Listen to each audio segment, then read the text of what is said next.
Mga kababayan, ngayon nagsimula na ang panibagong linggo. Mainam na maging handa sa pabago-bagong panahon, lalo na't may binabantayan tayong dalawang weather systems. Kaya naman, alamin natin ang update sa lagay ng panahon mula kay Pag-asa Weather Specialist Veronica Torres. Magandang tanghali po sa inyo, pati na rin sa ating mga taga-subaybay. Sa kasalukuyan nga ay northeast monsoon o amihan na nakaka-apekto sa extreme northern Luzon, kaya asahan natin maulap na papawirin at mga ulan sa Batanes, Cagayan at Apayao.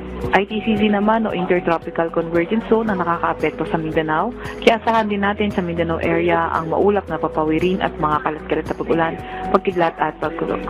Sa Metro Manila at malalabing bahagi na bansa, partly cloudy to cloudy skies at may mga tsansa ng mga localized thunderstorms.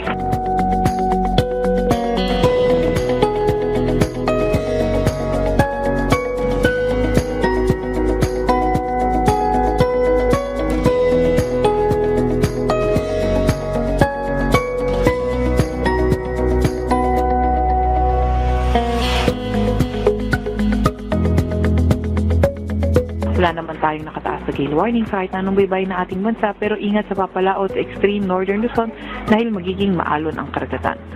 Update naman sa ating TC threat potential for week 1, November 22 to 28. Wala naman tayong nakikita na TC-like vortex sa loob na pwedeng pumasok na ating PAR. However, November 29 to December 5, naasahan nga natin na may posibleng mga tropical cyclone-like vortex na may less chance ng formation naman sila. At ito naman ang update sa ating mga dam.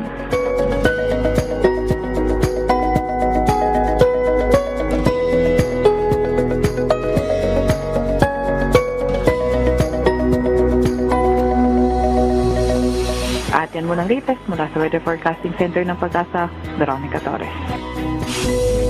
Maraming salamat Pag-asa Weather Specialist Veronica Torres.